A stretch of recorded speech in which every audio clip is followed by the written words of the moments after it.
Agrovektor kuzatuvchilari uchun maxsus mana ko'rishingiz mumkin Zoomlion RS1604 Pro modelimizga Yesurvay kompaniyasida ishlab chiqarilgan ES100 modelidagi avtopilotimizni qo'yib berganmiz. Test qilib berdik, natija zo'r. Mana asosiy qismlarga keladigan bo'lsak, ko'pchilik qiziqib so'rashyapti. Ruli bo'ladi. IMU datchigi bo'ladi. Monitori bo'ladi hamda tom qismiga qo'yib beradiganimiz, ya'ni Genesis antennamiz bo'ladi. Xo'p, ortiqcha qismlari ko'p emas. Asosiy mana shu 4 ta qismdan iborat. Monitori juda ham sodda. Birinchi qilinadigan ishimiz diagnostikadan точностini aniqlaymiz, qaysi qismi ishlab turibdi, uni ko'rib chiqamiz. Undan keyin agregatni o'lchamini beramiz. Selkaga mo'ljallab qo'yib qo'yganmiz hozir. Undan keyin dalada ishni boshlashni ko'rishimiz mumkin. Kiramiz. Bu joyda saqlab qo'yish imkoniyati bor.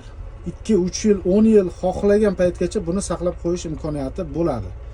Xohlaganda yozib qo'yasiz. Misol uchun birinchi kontur deb yozishimiz mumkin. Ruscha, lotincha qilish mumkin buni. Kirilcha, lotincha tilda o'zgartirib ishlatish mumkin saqlab qo'yishga. Birinchi kontur deb saqladik. Mana ko'rishingiz mumkin. Bosamiz. Dalada chiqadi.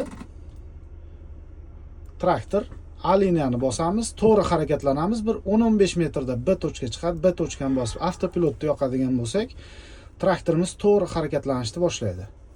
Ortiqcha qismi yo'q. Mana ko'rishingiz mumkin, rulimiz chiroyli qilib uстановка qilib berganmiz. Mana IMU datchigimiz, kabellarni akkuratni qilib yig'ib beramiz. Mana ko'rishingiz mumkin. Xo'p, hammasini chiroyli qilib zajimlab o'rnatib beramiz. Har qanday traktorga o'rnatish mumkin. 3 oyoq, 4 oyoq farqi yo'q. Ko'pchilik kommentariyada yozgan ekan, Zoomlionga o'rnatilgani bormi deb. Mana ko'rishingiz mumkin. Zoomlion traktorimizga o'rnatilgan avtopilotimiz.